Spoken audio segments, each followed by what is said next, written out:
Go with me to Matthew chapter 10. Matthew chapter 10.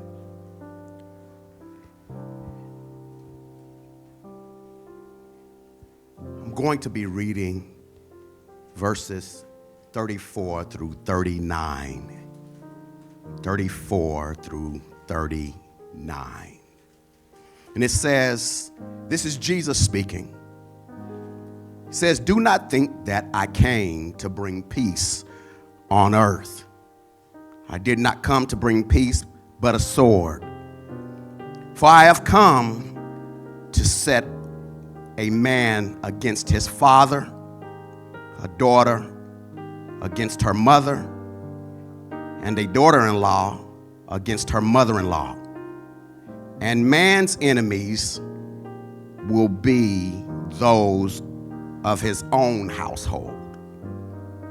He who loves father and mother more than me is not worthy of me.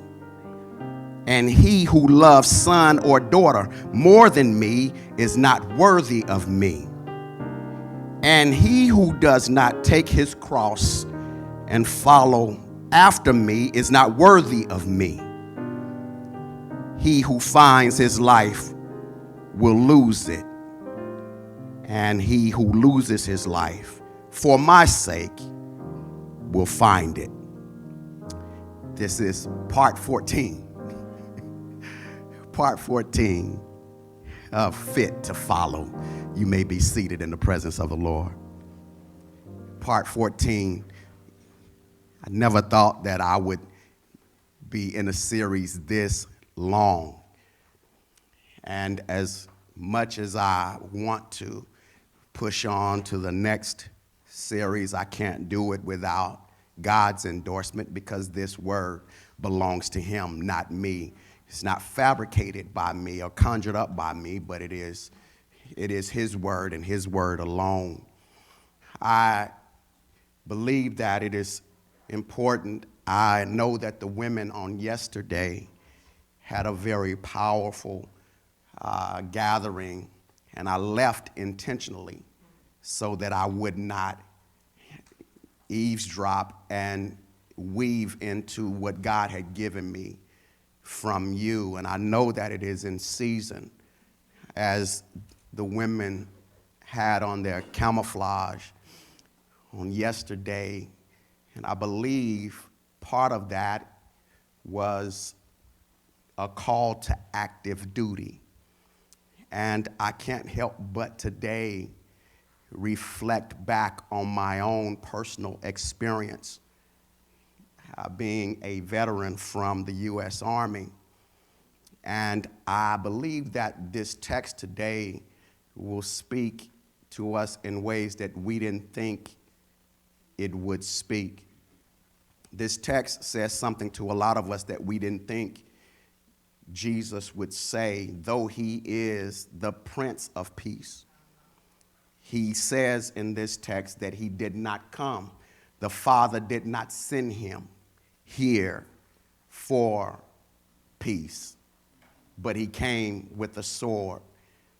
I want us to understand that he came with the intent of doing warfare to reconcile man to God.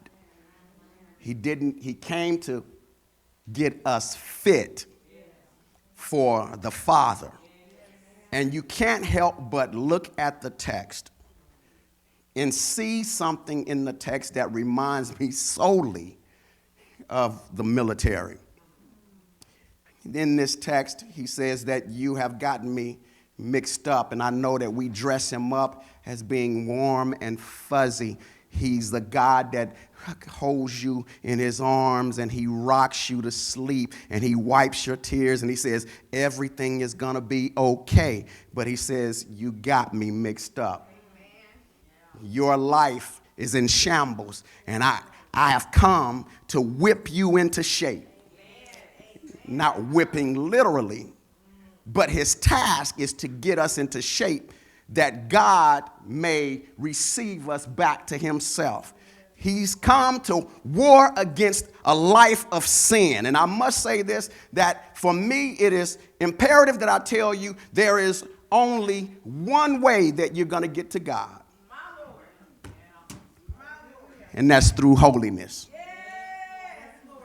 I know we don't like to hear about holiness, but you can't get to him living the way you want to live. You have to shed some things in your life that is a disdain to him.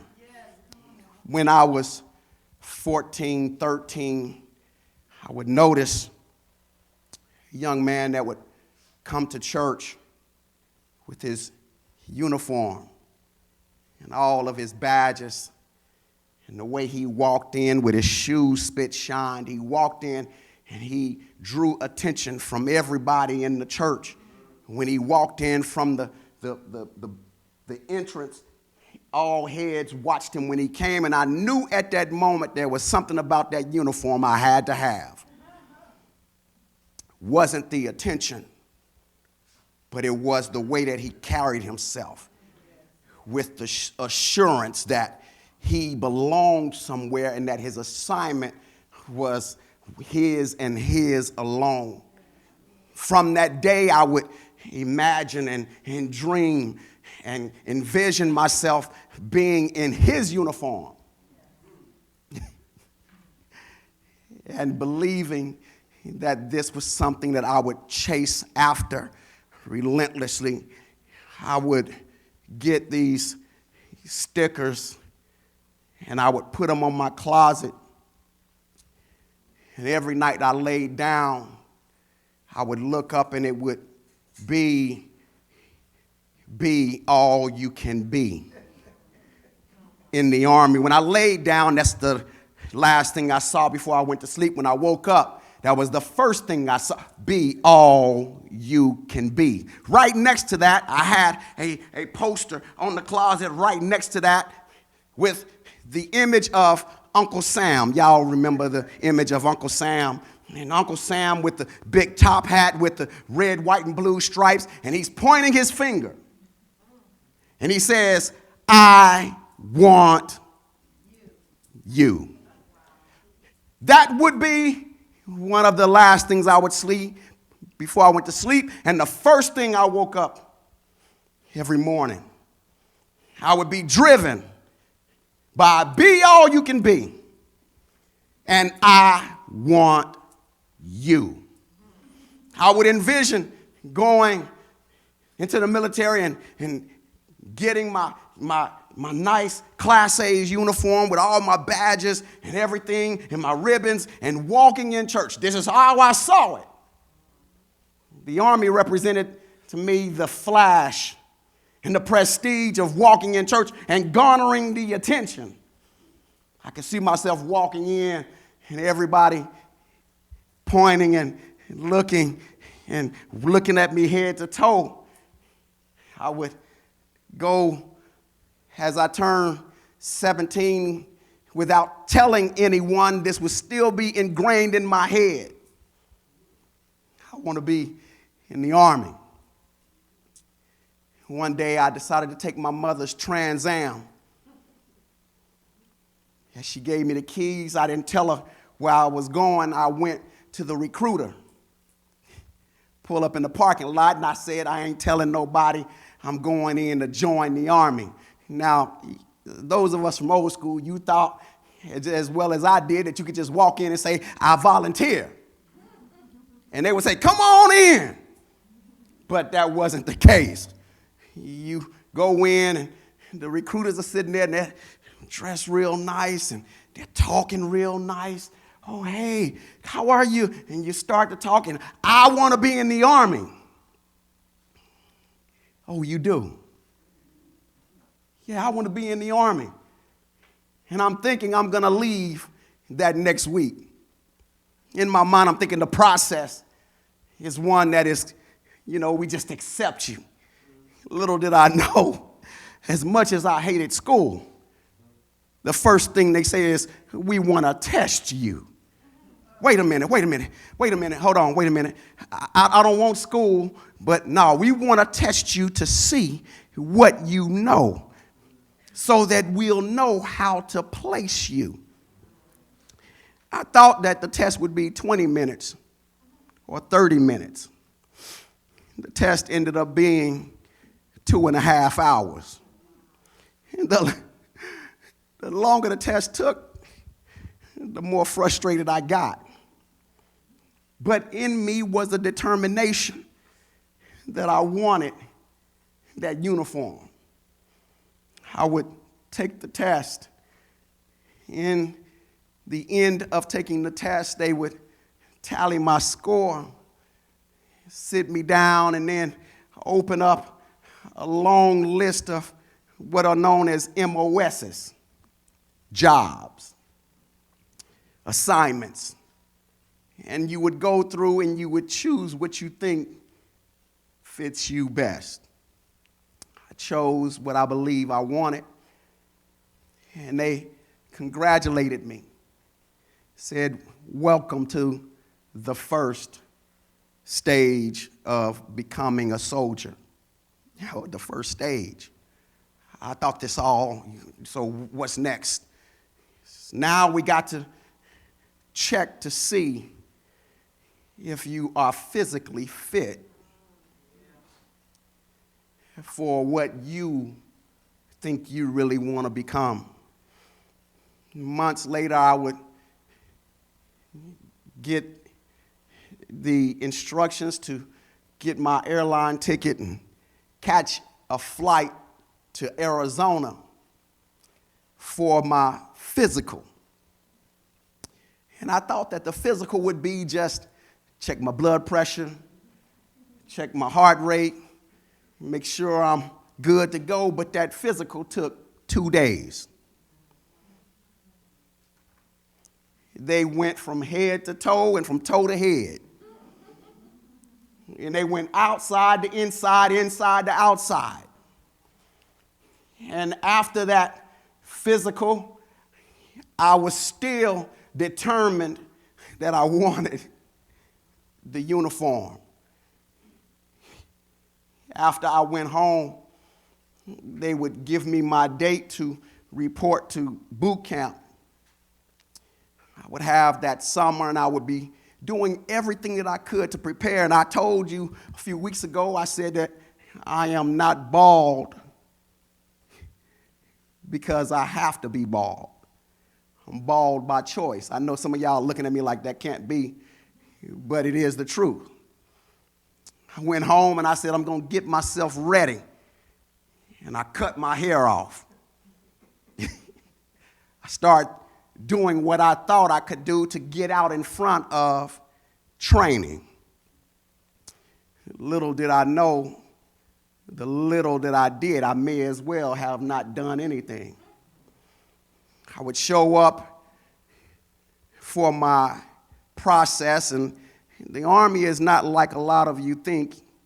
As the Marines, you would see the drill sergeant getting on the bus screaming and yelling. If you are not familiar, go to YouTube. You can look and you can see.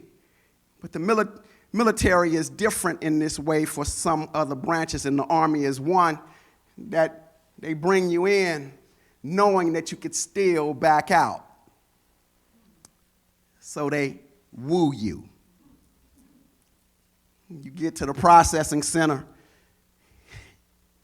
and they come and they welcome you and shake your hand and lead you in.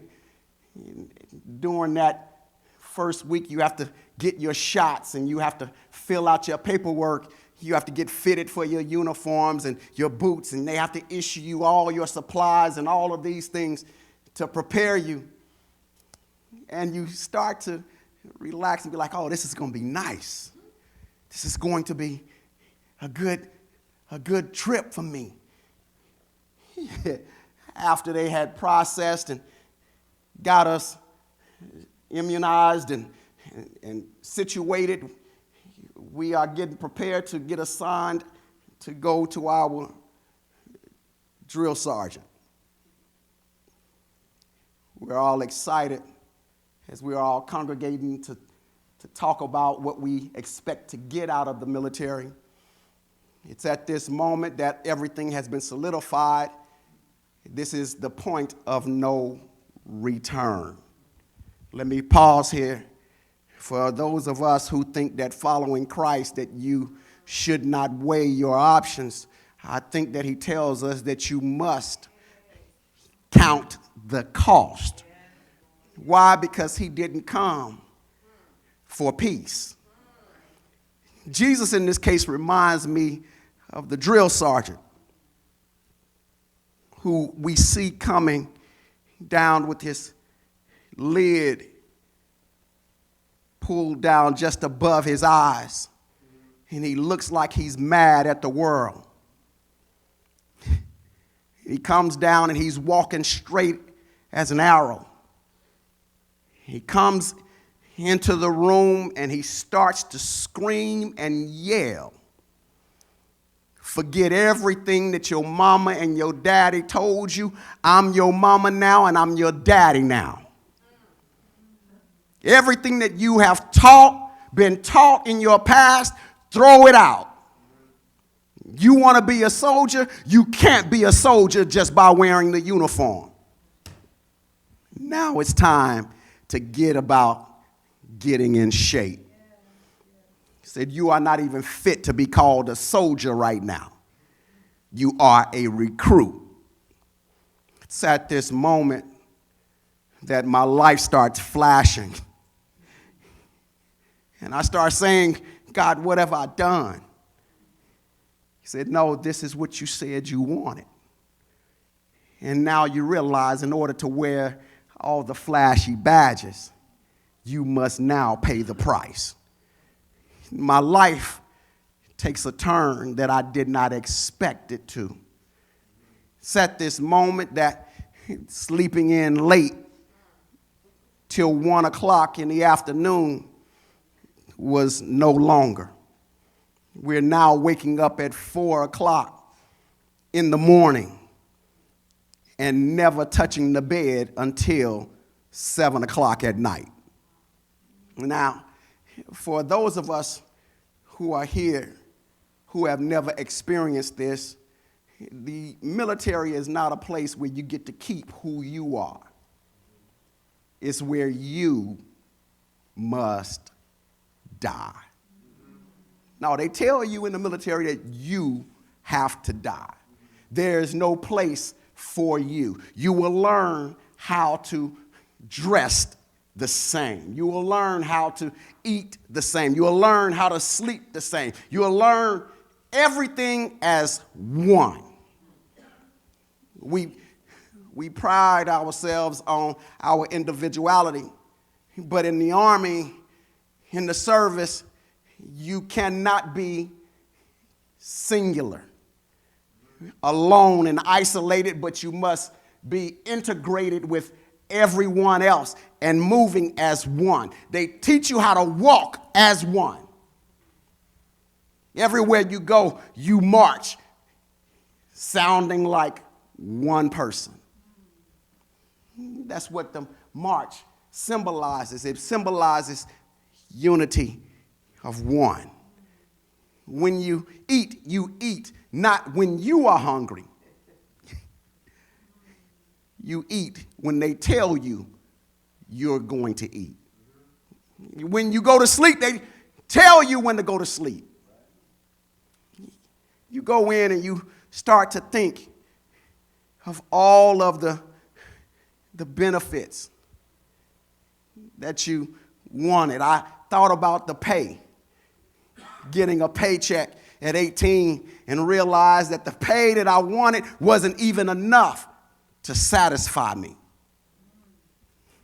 You think about all of the people that you're around and you figure at some point that you're going to have some camaraderie, but everybody's thinking the same thing at the same time, which is, Lord, what have I done?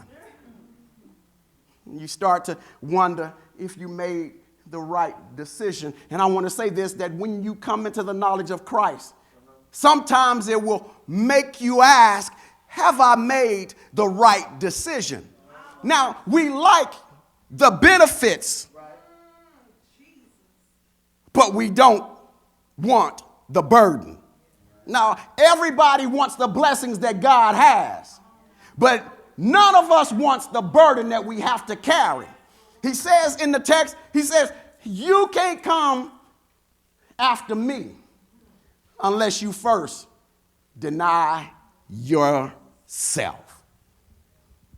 The army would change the way I walk. I would have the tendency in my normal life to walk leaning forward. That's the way I would walk. I would walk leaning forward. The drill sergeant would get in my ear and yell at the top of his voice to straighten up my act. You're slouching. We don't walk like this in the army.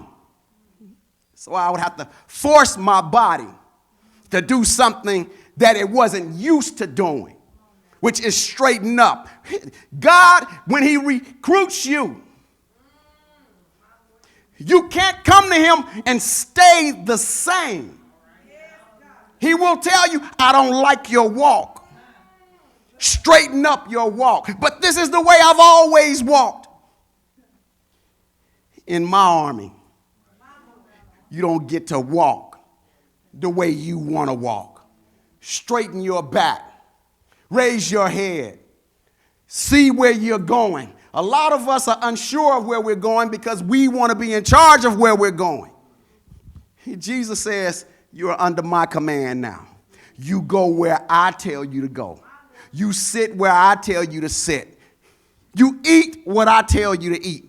When he calls the disciples, he says, you're going to neglect everybody, mama and daddy, sister and brother, friends and everybody you will deny. He says in the text, says, I didn't come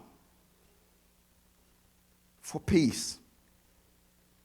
I came to put you in the best shape to present you to the Father. And the truth is, what shape is that? Holiness. Holiness without which no man shall see the Lord.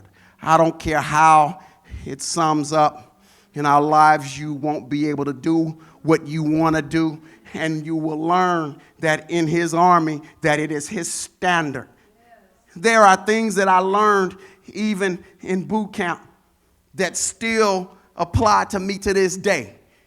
I still fold my shirts the same way. I hang my clothes the same way. I polish off my shoes the same way. I see dust in the corner the same way. Why is that? Because they conditioned me to see things not as I see, but as they see. What is it in your life that Jesus wants you to see as he sees, but you refuse to see it? You want to do it your way. Said, this is not what I've called you to. As Jesus is seen as being warm, cuddly, this text goes against the grain of everything that we believe that he is. And he tells us, I've come and I mean business. When you come into the fellowship of Christ, he is not playing with us. He is not, oh, it's going to be okay. You're going to be all right. When I left home, the first thing you start to do is you start to miss home. One thing about the military, you couldn't verbalize that you miss mama. Because as soon as you stated that you missed mama, you would become a target. You would become their main focus, as saying now you are so dependent on those behind you that you would rather go back to where you've come from as opposed to going where he has purpose for you to go. Some of us are still focusing on where we've come from, not focusing on where we're going. Jesus came to make you focus on your destination, not on where you come from. The army didn't care about what I loved when I was at home. They didn't care about how many siblings I had and what my skills were at home. They didn't care about if my mother missed me. They didn't care. Jesus is saying, not that he doesn't care for your family. He says, it's not my position at this moment to care about what you are concerned about. I want you to focus on your relationship with the Father. And in order for you to have the relationship with the Father, you must understand that everybody else must be forsaken. It sounds hard when he says, forsake mother and father, sister and brother,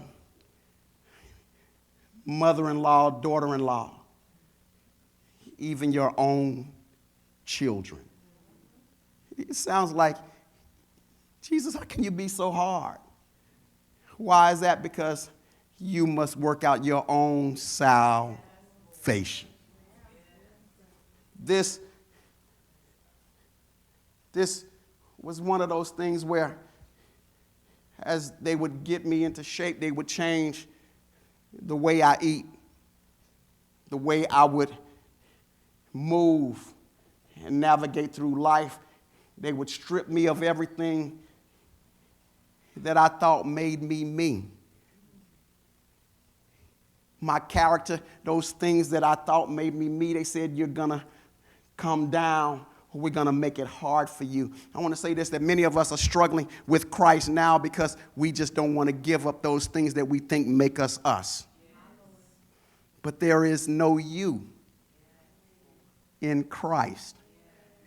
There's Christ in you.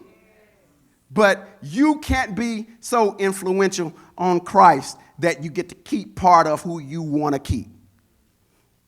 I love this text because Jesus tells us that I know you love mom and daddy, but you can't love them more than you love me. When they whipped us into shape, I didn't get a chance to see my drill sergeant smile. Every day for 12 weeks, he seemed like the meanest man on the planet. It seemed like there was nothing that I could do right. Even when I think I did it all right, he would find fault in what I had done. But it was on that day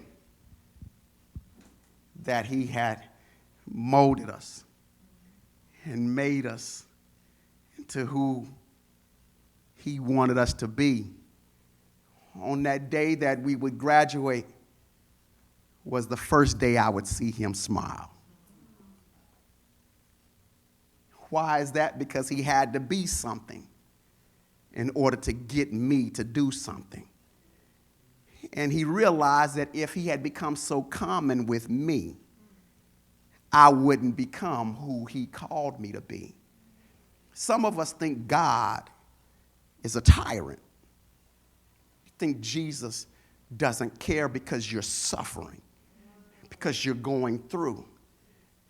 But I believe Jesus is like that drill sergeant who knows the plan that God has for you. And it won't happen by him saying, baby, it's going to be okay. Oh, baby, go ahead. Yeah, baby, it's okay. Just go ahead and stay and sleep in today. Oh, it's going to be all right. No, the drill sergeant would say, get yourself up. Oh, you want somebody to lay down with you? Oh, you want me to lay down with you? Is that what you want?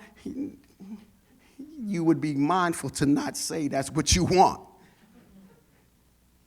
Jesus is saying, I didn't come for peace. I came to change your life. He says that even now, for those of us, even myself, it's a daily walk where I look at even who I am, and I'm talking currently. I'm not talking about past tense. One thing that I love, as the women talked about active duty, one thing about active duty is it is your primary duty. It is not reserved where you get to do it one weekend a month. You know, you have the National Guard and you have the reserves. Those are the people who get to be at home, and then one weekend a month they get to go be soldier. Active duty is your soldier 24/7. That means even in your leisure, you're a soldier. When you go on recreation, you're still a soldier. You don't get to go home. You're a soldier. You get what you ask for. It's full time. It's not part time. Being a believer is not part time.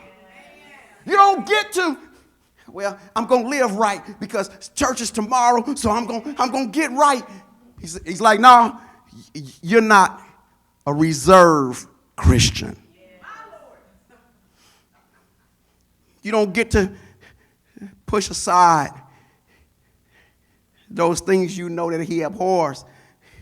The military had what was called the Uniform Code of Military Justice, which is you lived your life by this book.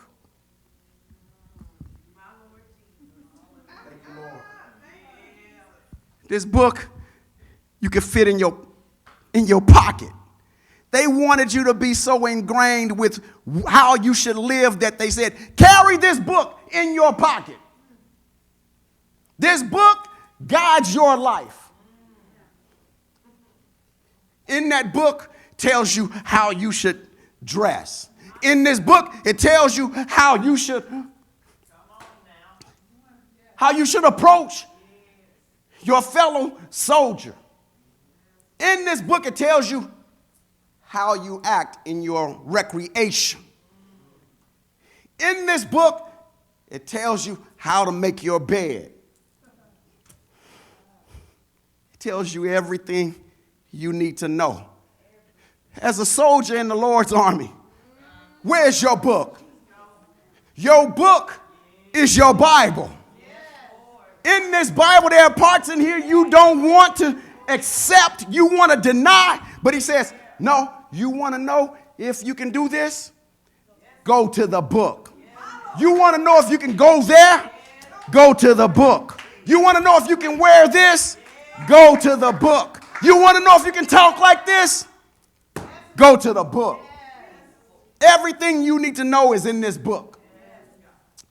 My life is guided by this book. How do I know that I'm fit to follow? When I go to this book tells me, how will they know that you are my disciples? In this book, it says, by the love. It doesn't say if I start speaking in tongues. Let me grab this right quick, because a lot of us speak in tongues. And when I say tongues, you can think spiritually or not, but some of us speak in other tongues. In our conversations with other people, when we tell them off, when you cuss them out, guess what that is? See, listen, we think that speaking in tongues is relegated to this, but the devil got tongues too. Yeah, I know. We want to, as my friend would say, that's the masha. He calls that when God drops something on you, that's to make you straighten up. This word with me makes me, when I think that I'm good, it makes me straighten up. Let me close on this point. I had a friend when I was stationed in Germany, and my friend, we were really close. He was married, but his family was not with him. He came back to the States to get his wife and his kids. In that journey to get back, he ran into delay, and he ran into delay and ran into delay. he came back with his kids. He was so exhausted. He comes back to the duty station. Instead of having on his uniform complete, he had on his dress greens, and he had on his own personal shoes. He had on his own personal hat, his own personal belt. He had a lanyard hanging out of his pocket because he thought that it would justify how exhausted he was. He thought it would give him the excuse to just limp back in. When he showed up at the duty station dressed like that, from the superior, as they saw him getting out of the car, he got what we would deem undressed right there in front of his family, as they would get in his face and say, "Soldier, what is your problem? You are out of uniform." I'm tired. We don't care about you being tired. What is the uniform? Well, my boots. Wear your boots and put your boots on. Where is your lid? It's in my bag. Put your lid on. He had to take off everything that he thought that he could get away with because he was exhausted. Said, this is not what we accept. We don't care how tired you are. There's a standard that you must uphold when you walk in this uniform. Man came in and he was mad. He's my friend and he's mad. He's cussing and he's talking about how wrong they are. I said, well, bro, the regulations are in that book. And you set yourself up by coming back in here out of uniform. So who's at fault? He didn't want to accept that he was at fault. He wanted some justification. There are things that you go through that you believe justifies you from being where God called you to be because life has presented itself so hard. So you believe that you ought to be able to just slack off and live how you want to live. He says, I don't care how hard it's been. You want to know how hard it's been? I got stripes on my back. You want to know how hard it's been? I got nails in my hands. You want to know? I had to leave my father to come die for you. So you want to do what you want to do. He says if you don't die to yourself. He says, look. He said, if you're so concerned about your life, he says if you find your life, you will lose your life. But those who lose your life, he said, for my sake, you'll find it. Your life is in him, not in you. I'm going to close with this. I've been wrestling with this. This is on my heart. It's heavily on my heart. I've cried for days thinking about this because I realize that what we're out to achieve has no kingdom value.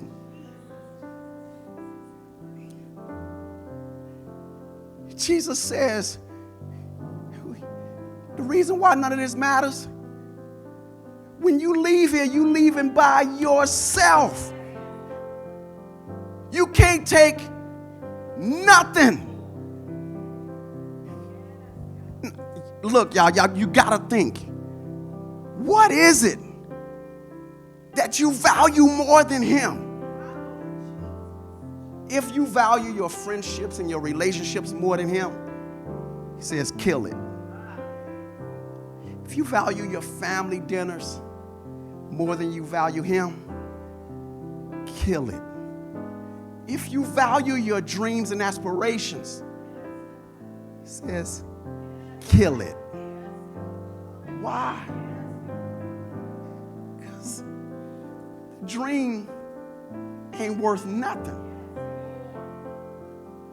while you're still asleep.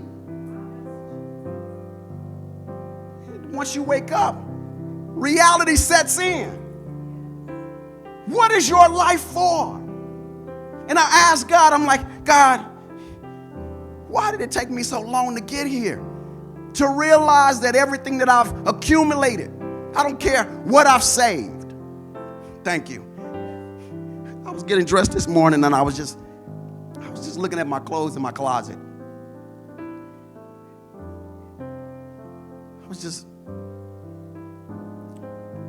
God said, one day you're going to be gone. Somebody else is going to wear your clothes. They're not getting in the casket with you. Ain't nobody going to bury you with it. The money you got stashed away, somebody's going to spend it. The relationship that you have with your wife is not guaranteed once you're gone.